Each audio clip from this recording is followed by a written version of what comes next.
नमस्ते। मेरे साथ आज एक बार फिर से अशोक वानखेड़े साहब। अशोक भाई, स्वागत है। और इस समय तो कभी-कभी समझ में नहीं आता है कि किस पे बात करें, किस पे बात ना करें, किस पे रोएँ। हँसने का तो कहीं कुछ नहीं है, मुस्कुराने की कोई बात नहीं है। किस पे रोएँ, किस पे ज़ार-ज़ार रोएँ, किस पे दुःख प्रकट करें? क्योंकि स ऊपर से लेके नीचे तक इस समय जो भारत की स्थिति है, भारत का नेतृत्व है, उस पे अब मतलब गुस्से से ज़्यादा अब थोड़ा डर लगने लगा है। हाल के दिनों में जो ओम बिड़ला जी ने हरकतें की और जिस तरह से होम ओम बिड़ला जी बिल्कुल बीजेपी के उन्होंने ड्रेस भी पहन ली, हरकत भी कर ली। और अब उन्होंने एक एक जब उनके खिलाफ एक अविश्वास प्रस्ताव आया है, ये जानते हुए भी कि वो अविश्वास प्रस्ताव पास नहीं होगा। जैसी अब खबर आ रही है कि ओम बिड़ला जी ने निर्णय लिया है कि जब तक इस पे पूरा मामला खत्म नहीं हो जाता है, वो अब लोकसभा नहीं आएँगे। अ, उनका जो टोटल बिहेवियर रहा है वो एक और आज से नहीं, जब से वो पहले दिन से आए हैं, उस दिन से लोग याद रखेंगे उनको कि किस तरह से पार्टिसन बिहेवियर रहा है। और अभी भी उन्होंने जिस तरह से अपनी बात पे पलट गए हैं, मतलब आप दोनों पक्षों को बुला के तय करते हैं परसों, कहते हैं कैसे होगा और फिर आप खुद ही नहीं लोकसभा में आते हैं।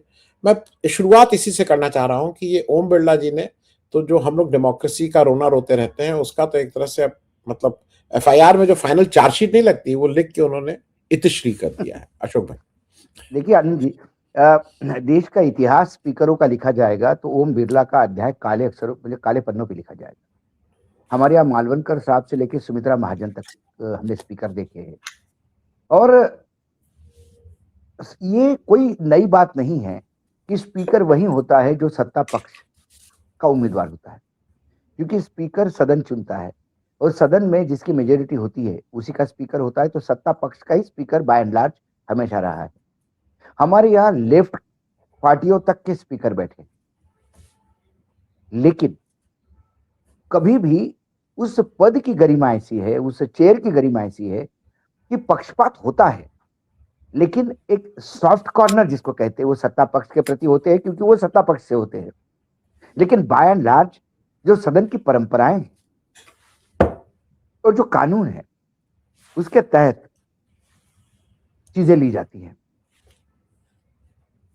कई बार ऐसा नहीं हुआ कि सत्ता पक्ष, अभी ये जो कांड हुआ है महिलाओं का, कि आप बताइए कि राहुल गांधी ने, मैं कई बार लोगों को भी लगता होगा कि राहुल गांधी को क्या पड़ी। भाई 1983 की किताब है नरवणे साहब की, ठीक है।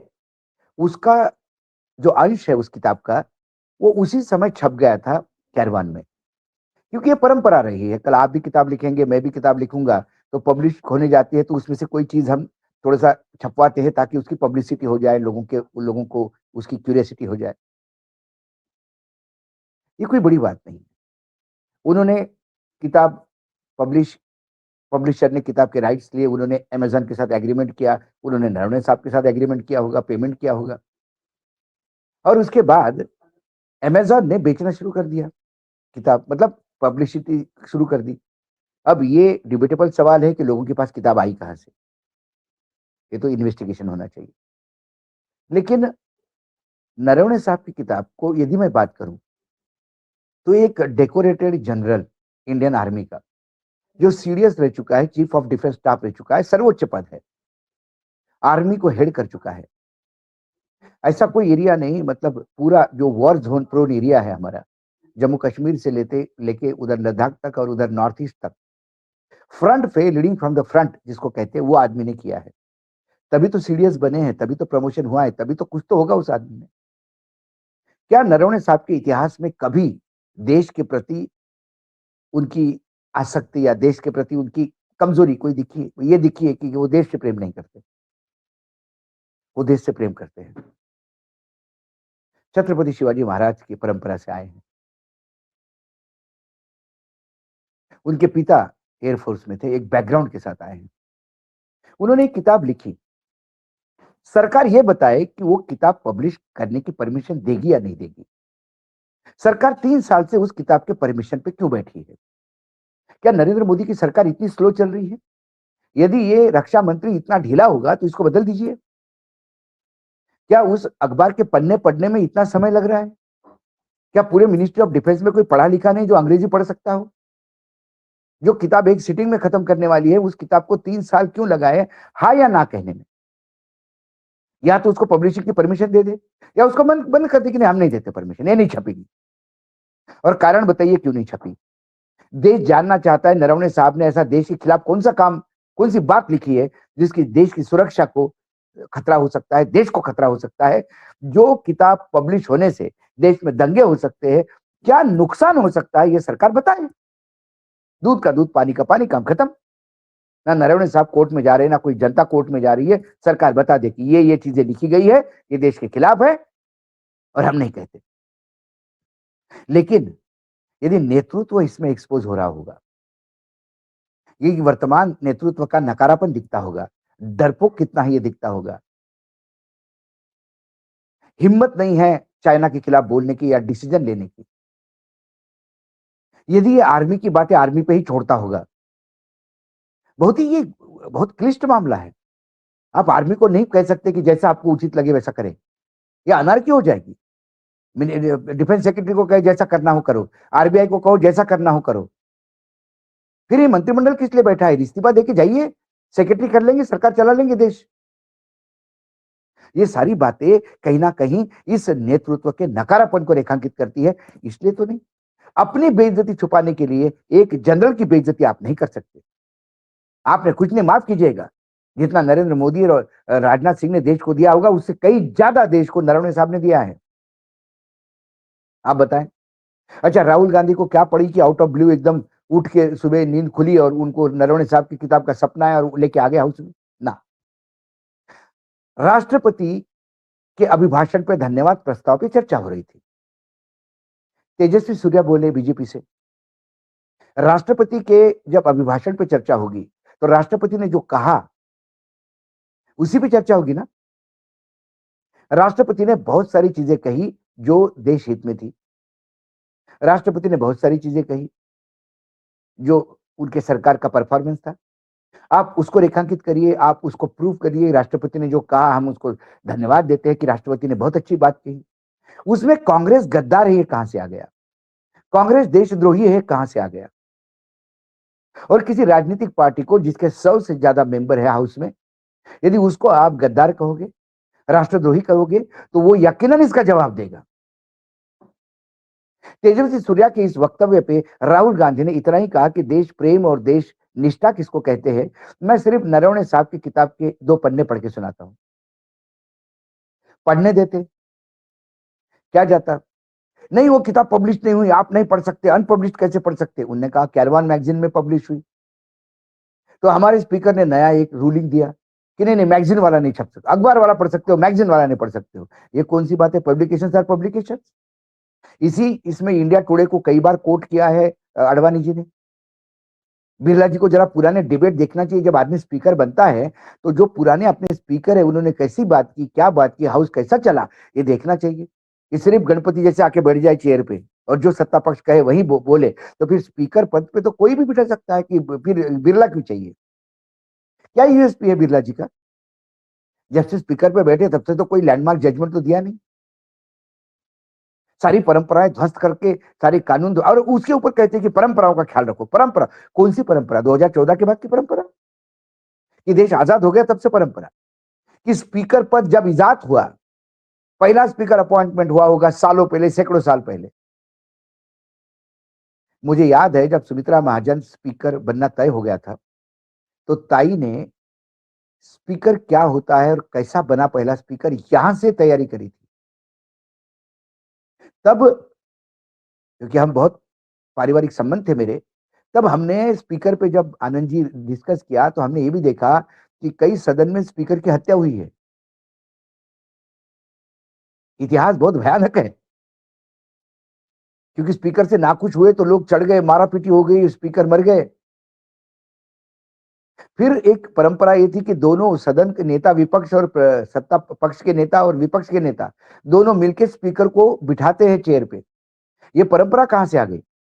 पुराने जमाने में कोई स्पीकर बनने को तैयार नहीं होता था, तो ये खींच तान के किसी को पकड़ के जबरदस्ती घसीट के बिठा देते उस चेयर पे। तो इसलिए ये सारी ये जब पुराने इतिहास हमने देखा तो कम से कम इनको देख लेना चाहिए था, पुरानी परंपराएं क्या है, रूलिंग क्या है, अभी इस देश में अभी तक हुआ क्या है। हमारे देश में तो लेफ्ट वाले लोग भी स्पीकर पे, वामपंथी दल के लोग नेता भी स्पीकर बने हैं, लेकिन कभी उन्होंने वामपंथी दल और बीजेपी की एकदम विचारधारा विपरीत है। लेकिन जब योगी रोने लगे हाउस में, तब क्या कहा दादा ने? उन्हें कहा कि आप चिंता मत करिए योगी जी, स्पीकर आपके साथ है, मैं बिल्कुल आपको नुकसान नहीं होने दूंगा, मैं गारंटी देता हूं आपको, आप मेरे सदन के मेंबर हैं, आपको ऐसा कोई प्रताड़ित नहीं कर सकता। उन्हें ये तो नहीं कहा जैसा करोगे वैसा भोगोगे, जाओ मार खाओ, ये तो नहीं बोला। एक परंपराएं होती है, क्या वो परंपरा ध्वस्त नहीं हुई? राहुल गांधी को बोलने नहीं दे रहे हो और नरवणे का नाम आप रिकॉर्ड पे नहीं आने दे रहे हो, और दूसरी तरफ वो दुबे जी, निशिकांत दुबे, जो चाहे वो आरोप लगाते गए, किताब रेफर करते गए। ऐसे किताब तो फिर अटल जी पे भी बहुत है, ऐसी किताब बीजेपी और संघ पे भी बहुत है, और ऐसी किताबें मोदी जी पे भी बहुत है। तो हमारा पार्लियामेंट बेरोजगारी पे बात करने के लिए, ट्रेड डील पे बात करने के लिए, एप्स्टीन पे बात करने के लिए है कि जवाहरलाल नेहरू ने क्या किया और इंदिरा गांधी ने क्या किया, ये करने के लिए? एक बार तय कर ले सत्ता पक्ष की, हम सिर्फ जवाहरलाल नेहरू और इंदिरा गांधी पे बात करें। बीच में प्रियंका गांधी ने तो कहा था कि एक सदन एक दिन का सेशन ही रख लीजिए भाई, जवाहरलाल नेहरू और इंदिरा गांधी और गांधी परिवार पे, और दे दीजिए जितनी गाली देना है। प्रधानमंत्री कहते हैं कि मैं रोज 2 किलो गाली खाता हूं। लेकिन आप, जो आदमी ने देश के लिए सर्वस्व दिया, अपनी प्रॉपर्टी दी, 8-8 साल 10-10 साल जेल में रहे, आप तो कभी जेल में जाने का कोई रिकॉर्ड नहीं है। आप भले ही कुछ कहो, आपके कहना क्या क्या, जहां रेलवे स्टेशन नहीं था वहां चाय बेच रहे थे आप। आपके इन कथनों का, झूठ कथनों पे ये किताब निकल सकती है बड़ी। तो आप उनके बारे में, जो लोग सदन में नहीं है, जो खुद को डिफेंड नहीं कर सकते, उनके बारे में कुछ भी कहोगे। और निशिकांत दुबे की सारी बातें रिकॉर्ड पे आ गई। स्पीकर जो तथाकथित चेयर पे बैठे हुए थे सज्जन, वो कह रहे थे कि अरे नहीं, अरे मत कहो मत कहो, लेकिन रिकॉर्ड पे भी लेते गए। दूसरी बात, इस देश में प्रधानमंत्री पद ये सिर्फ संसद का नहीं है। प्रधानमंत्री सिर्फ बिरला जी के नहीं है, प्रधानमंत्री 140 करोड़ लोगों के हैं, नरेंद्र मोदी जी, और 140 करोड़ के अभिभावक है वो। स्पीकर बताए कि प्रधानमंत्री के जीवित को कहां हानि पहुंचाने वाले थे, उन पे कौन हमला करने वाले थे। महिलाओं के लिए बवाल हो रहा है कि महिलाओं ने अनरूली काम किया।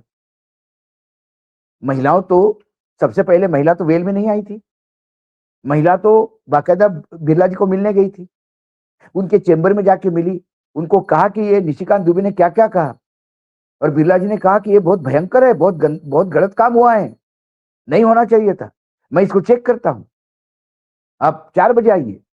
5 बजे प्रधानमंत्री का भाषण था, 4 बजे जब वो गई वहां पे, तो बिरला जी ने कहा कि ऐसा है कि मुझे अब सरकार को पूछ के बताना पड़ेगा क्या करना है। वो महिला सांसद झट मतलब चक्कर आ गए उनको, लगा ये क्या बात है भाई। उन्होंने कहा स्पीकर महोदय, ये हाउस आपका है, सदन आपका है। स्पीकर कब से सदन, मतलब अपने देश में देखिए क्या परंपराएं शुरू हो गई। हमारे देश के जज साहब सुप्रीम कोर्ट के भगवान को पूछ के निर्णय देते हैं, स्पीकर साहब सरकार को पूछ के निर्णय देते हैं। क्या चल रहा है? उन्होंने कहा ये तो आपको निर्णय लेना है, सरकार क्या करेगी इसमें, सरकार तो अपने सदस्य को बचाव करेगी। बोले नहीं, मुझे तो सरकार को पूछ के बताना पड़ेगा। तो उन महिलाओं को लगा कि स्पीकर से कुछ नहीं होता। वो बाहर आई, उन्होंने देखा निशिकांत दुबे बैठे हुए हैं, वो निशिकांत दुबे का निषेध करते हुए उसके चेयर तक गए, निशिकांत दुबे निकल लिए हाउस से। हंगामा हो गया, प्रधानमंत्री भाषण देने आए नहीं। सब दूर ये हो गया कि प्रधानमंत्री आए नहीं, डर गए, भाग गए। फिर दूसरे दिन 3 बजे के आसपास स्पीकर साहब कहते हैं कि मैंने प्रधानमंत्री को कहा था कि आप मत आइए, आपके जीवित को हानि हो सकती है, आप पे हमला हो सकता है। पार्लियामेंट में यदि प्रधानमंत्री सेफ नहीं है, तो ये देश का कौन सा इंसान भारत में सेफ है, बताओ मुझे। प्रधानमंत्री स्वयं यदि पार्लियामेंट में सुरक्षित नहीं है, तो फिर देश का आम आदमी की सुरक्षा के प्रति कौन जवाबदेही देगा? हर आदमी क्या घर में दुबक के बैठेगा जैसा प्रधानमंत्री बैठे थे? और प्रधानमंत्री के जान को हानि थी, उनके ऊपर हमला हो रहा था, ये सूचना यदि स्पीकर के पास है, तो हमला करने वाले कौन है ये भी मालूम हो गया, उस सूचना का स्रोत क्या है ये भी बताएं। और हमला करने वालों के खिलाफ एक्शन भी ले, सबको जेल हो। यदि हमला करने वाले में षड्यंत्र में राहुल गांधी हो तो राहुल गांधी को भी आजीवन कारावास होना चाहिए, क्योंकि आप अपने तर्कों से लड़ सकते हैं, आप प्रधानमंत्री पे हमला नहीं कर सकते। लेकिन बिरला जी बताएं, कौन हमला करने वाला था, क्या सूचनाएं था उनके पास? इतना बड़ा स्टेटमेंट कि आपने प्रधानमंत्री को आने नहीं दिया, इसका मतलब आपके पास पुख्ता जानकारी है, वो जानकारी देश के शेयर करें। महिला सांसदों को, क्योंकि वो दलित समाज की है, तो आप उनको बदनाम करेंगे? ठीक। मैं अशोक भाई एक दो चीजें मैं इसलिए कर दे रहा हूं कि एक तो मुझे ऐसा लगता है अगर स्पीकर की बात कही जाएगी तो दो तीन लोगों के नाम इसलिए ले लेने चाहिए कि हाल के दिनों में पुराने मावलंकर साहब को छोड़ के सोमनाथ चटर्जी का नाम लेना जरूरी रहेगा, रविरे का नाम बिल्कुल। लेना, और एक आदमी का मैं नाम और लेता हूं। महाराष्ट्र की पॉलिटिक्स में उनके ऊपर बहुत आरोप थे। मनोहर जोशी जब बने तो उनका एज स्पीकर कोई आरोप उनके ऊपर नहीं है। वो अपनी कोई पॉलिटिक्स आरोप जब करते थे तो अपने ढंग से करते थे, वो ठीक है, वो स्टेट में क्या करते थे उससे नहीं। नहीं, लेकिन देखिए, स्पीकर आरोप तो आरोप उन पे नहीं लगे थे, उनके दामाद पे लगे थे।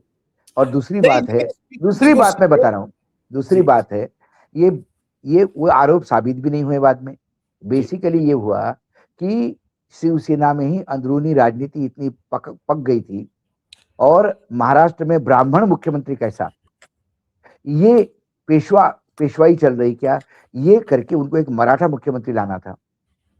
तो उनका इस्तीफा हो गया और नारायण राणे को ताजपोशी हो गई। वो इंटरनल जी पॉलिटिक्स थी, उन पे वैसे भी कोई आरोप नहीं थे। जी। लेकिन आपने बिल्कुल सही कहा, उनका एक ये रहा। अब महिलाओं को लेके मैं आपको एक किस्सा, पर्सनल किस्सा सुनाता हूँ महिलाओं नहीं को अशोक लेके। भाई, बस एक नाम और जोड़ दूं फिर आप आइए। सीएमसी बाल योगी, जब एज बिल्कुल। स्पीकर स्पॉटलेस, एज अरे स्पीकर उनको तो, स्पॉटलेस। मतलब वो, उनको हिंदी नहीं आती थी। हाँ संगमा देखिए आप, हाँ। संगमा साहब, उन्होंने निष्कासित नहीं किए लोगों को। करेक्ट। तो ये याद रखना होगा कि मुझे आपका याद है कंपैरिजन कि किससे होगा। हाँ, एक विपक्ष की महिला सांसद ने, आदरणीय ताई स्पीकर थी, उनको चेंबर में जाके कंप्लेंट की कि एक बीजेपी के सांसद ने बहुत ही भद्दी टिप्पणी की है मुझ पर, और उनकी आंखों में पानी था। ताई ने उनको बिठाया, चाय पिलाई, और स्टाफ को बोला कि वो वीडियो फुटेज मुझे चाहिए अभी। वो वीडियो फुटेज देखा ताई ने, और ताई आग बबूला हो गई। विधुड़ी थे वो, नाम लेता हूं मैं। ताई ने उनको बुलाया, और ताई इस मूड में थी कि इसको निष्कासित किया जाए। इतने में ये बात जब बाहर पता पड़ गई तो अरुण जेटली और अपने राजनाथ सिंह सब चेंबर में गए। विधुड़ी ने खूब माफी मांगी, ताई आग बबूला हो गई। फिर सबने रिक्वेस्ट किया, उस महिला सांसद को भी गलती हो गई, बहन जी हम भी माफी मांगते हैं, आप बस इसको यही खत्म कर दीजिए। फिर महिला सांसद ने भी कहा, ताई अब मुझे नहीं लगता कि आइंदा कब बोलेंगे, और बहुत बड़े बड़े नेता है, भले ही विपक्ष के है लेकिन नेता है, तो आप छोड़ दीजिए। उसके बाद ताई लंच पे आ गई। संयोग से मैं वही था, ताई के साथ था, मतलब मैं घर पहुंचा था। तो ताई लंच को, एक किचन में छोटा डाइनिंग टेबल था, उसमें ताई बैठ गई। मैं गया तो बोले बैठ खाना खा। फिर ताई ने एक निवाला लिया, खाते खाते फिर नीचे रख दिया। तो मैंने बोला क्या हुआ? तो ताई ने ऐसा सर हिलाया, और उनकी आंखों में पानी था। मैं डर गया, मैं उनको माता समान मानता था मेरी। मैंने बोला क्या हुआ ताई, प्लीज मुझे बताओ तो सही, क्या हुआ, किसी ने कुछ कह दिया या क्या? तो बोला कितना असहाय होता है इंसान, मुझे उस नालायक आदमी को आज निकाल देना था उससे। मैं सदन में बैठी हूँ, मेरी अध्यक्षता में अशोक, इतनी भद्दी कमेंट, मैं क्या बताऊं, मैं बेटा तुम्हारे सामने मैं बोल भी नहीं सकती हूँ। मैं कैसा घूट पी के जहर, क्या मैं सदन से आई हूं अभी। सबने बहुत, और जब कंप्लेंट करने वाले ने कहा कि ताई छोड़ दीजिए, माफ कीजिए, सब बड़े लोग कह रहे हैं, तो मैं कैसी, मैं एक महिला होकर मैं कैसी उसको आज माफ कर गई। ये होते हैं स्पीकर। जी जी।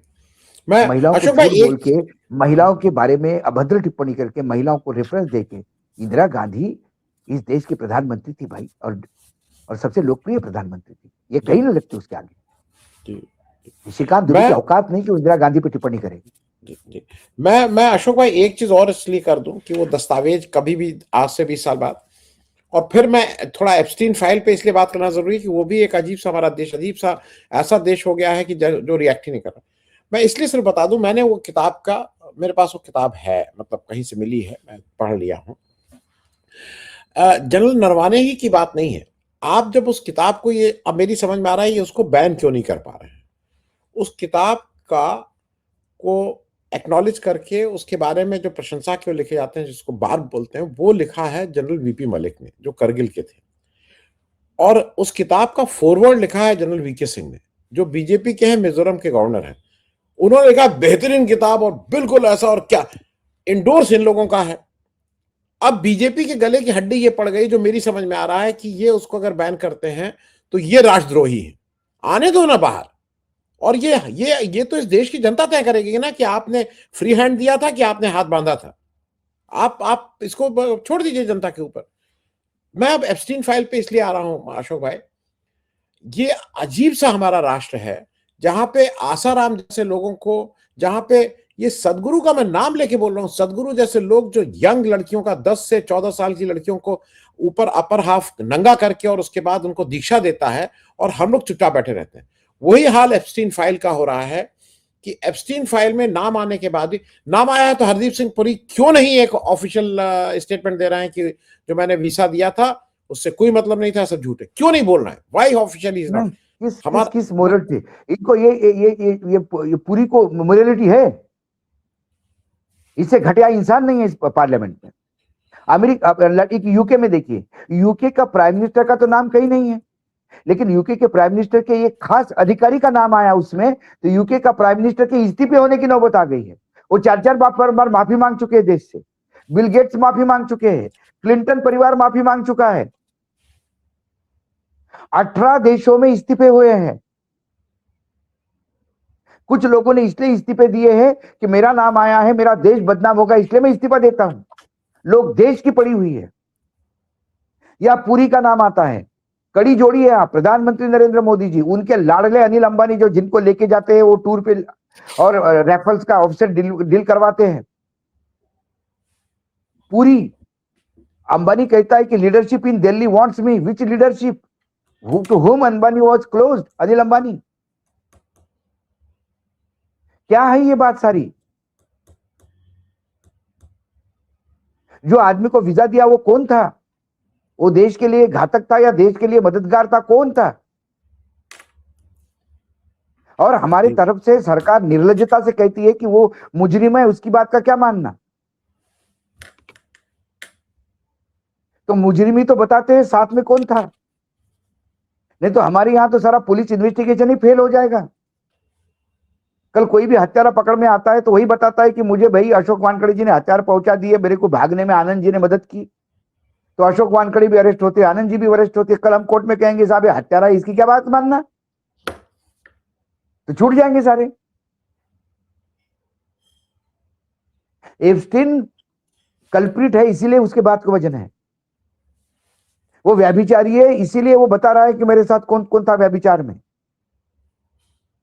और ये 30 लाख डॉक्यूमेंट है। अभी देखिए आने वाले 2-4 महीने में और चीजें आएगी बाहर। ये तो एक एक चीज छट के आ रही, क्योंकि 30 लाख डॉक्यूमेंट पढ़ने में टाइम लगता जी। जी चुनाव आयोग जैसे थोड़ी सब लोग एक्सपर्ट होते कि 1 महीने में करोड़ों लोगों का सत्यापन करे। या वो पूरे 18 फाइल के पेपर ज्ञानेश कुमार को देने पड़ेंगे? उनमें कैपेसिटी है पढ़ने की? जी जी। मैं तो अशोक भाई ये भी बहुत, करके, मैं कह रहा हूं कि वो आदमी आज भी कैबिनेट में है। इससे शर्मसार बात क्या हो सकती है? ये देश व्यभिचारियों के समर्थकों का है। यदि हमने कहा सरकार, तो क्या होगी? एप्स्टीन का जिसके साथ संबंध है वो अभी भी कैबिनेट में बैठा है। इसके मायने क्या है? एप्स्टीन के दोस्त भारत में राज कर रहे हैं, और इन्होंने तब उसको मदद की जब वो सजा याफ्ता था। उसको 2008 में सजा हो चुकी थी। 2014 में इन्होंने मदद की उसकी। एप्स्टीन की उसको 13 महीने की सजा हो गई। उसके बाद फिर उसने अपने व्हाइट हाउस के ताल्लुकात के चलते अपने आप को वहां से फ्री करवाया। और दूसरी बार तो इतना बड़ा कांड हो गया कि वो मरी गया, पता नहीं कि उसकी हत्या हो गई, उसने अपनी जीवन लीला स्वयं समाप्त कर दी। वो अभी भी एक प्रश्न चिन्ह बना हुआ है अमेरिकन समाज में। जैसे हर्षद मेहता की लेकर हमारे देश में पड़ा हुआ है कि हर्षद मेहता क्या हुआ, कैसे जेल में मर गए,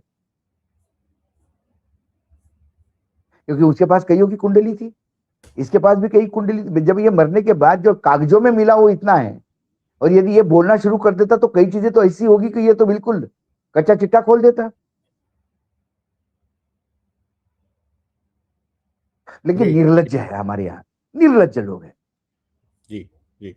शर्म नहीं आती। मैं एक और चीज करके इसको खत्म करूंगा। और अशोक भाई, ये भी इस देश को याद है कि यही वो व्यभिचारी अनिल अंबानी और चोर अनिल अंबानी जिसने इस देश का पैसा चुराया है, उसने कितने पत्रकारों के ऊपर अहमदाबाद से, क्योंकि वो 25,000 50,000 में केस वहां फाइल हो जाता था, 5-5 हजार करोड़ रुपए का डिफेमेशन सूट फाइल किया था। 5-5 हजार करोड़ रुपए का, हाँ एक दो हाँ का नहीं। बिल्कुल। कोबरा पोस्ट, नेशनल हेराल्ड, मतलब कितने कितने, विश्वदीपा, किसके किसके ऊपर नहीं, कहां कहां इसने नहीं किया था।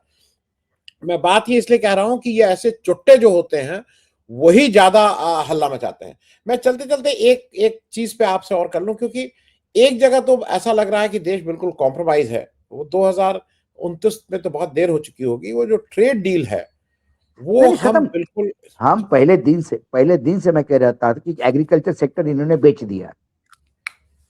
ये झूठ बोल रहे देश से। अदर प्रोडक्ट्स में क्या क्या है अब धीरे से अमेरिका बताएगा हमको क्या क्या है। ये इस देश की दुर्भाग्य है सर। इस देश में क्या होने वाला है अमेरिका बताता है। सीज फायर हुआ ये अमेरिका बताता है, ट्रेड डील हुआ ये अमेरिका बताता है, ट्रेड डील का पहला ड्राफ्ट अमेरिका देता है, ट्रेड डील का दूसरा फैक्ट शीट अमेरिका देता है। हमारे यहाँ झूठ परोसा जाता है, सिर्फ झूठ। हमारे एग्रीकल्चर मिनिस्टर इतने मतलब निर्लज्जता की पराकाष्ठा है। वो कहते हैं कि एग्रीकल्चर में कुछ नहीं हो रहा है। कपास दे दिया, सोयाबीन दे दिया, मक्का दे दिया। मैं बताता हूँ कैसा दे दिया। उसके बाद अब दालें दे दी, ट्री नट्स तो ऑलरेडी है। अदर प्रोडक्ट्स में क्या है, मैं बार बार बोल रहा था, अदर प्रोडक्ट्स में दालें भी आ गई, बहुत सारी चीजें आएगी अभी। लेकिन मैं बार बार कहता हूं अमेरिका सबसे ज्यादा जो बेचता है वही तो बेचेगा ना। अमेरिका सबसे ज्यादा क्या बेचता है एग्रीकल्चर प्रोड्यूस में? सोयाबीन बेचता है, मक्का बेचता है, कॉटन बेचता है और ट्री नट्स बेचता है। ट्री नट्स हमारे यहाँ आ रहे हैं, सोयाबीन तेल आ रहा है, इसलिए हमारे यहाँ सोयाबीन खत्म हो जाएगा। और मक्का, ये कहते कि मक्का नहीं आने दिया। कैसे नहीं आने दिया? आप इथेनॉल ला रहे हो, वहां मक्के का सबसे ज्यादा उपयोग इथेनॉल में होता है। मक्के का बाय प्रोडक्ट इथेनॉल आएगा, और इथेनॉल निकलने के बाद जो बचता है उसको DDGS कहते हैं, वो भी हमारे यहाँ आ रहा है। एनिमल फीड आ रहा है। बचा क्या है? कॉटन तो पहले ही, ट्रेड डील के पहले डील में कॉटन आ गया 0% पे। बांग्लादेश के साथ जो अभी ट्रेड एग्रीमेंट किया, अमेरिका ने मार डाला भारत को।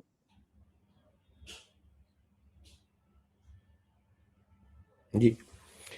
थैंक्स सो मच अशोक भाई बातचीत करने के लिए, क्योंकि थोड़ा मुश्किल समय है और मुझे ऐसा लगता है कि नजर रखनी होगी और ये बार बार आगाह करते रहना होगा। देश हम लोग के हाथ में जो है कि ये कहाँ किस तरफ इस देश को ले जा रहे हैं। थैंक यू सो मच, बहुत बहुत शुक्रिया बातचीत करने के लिए। नमस्कार।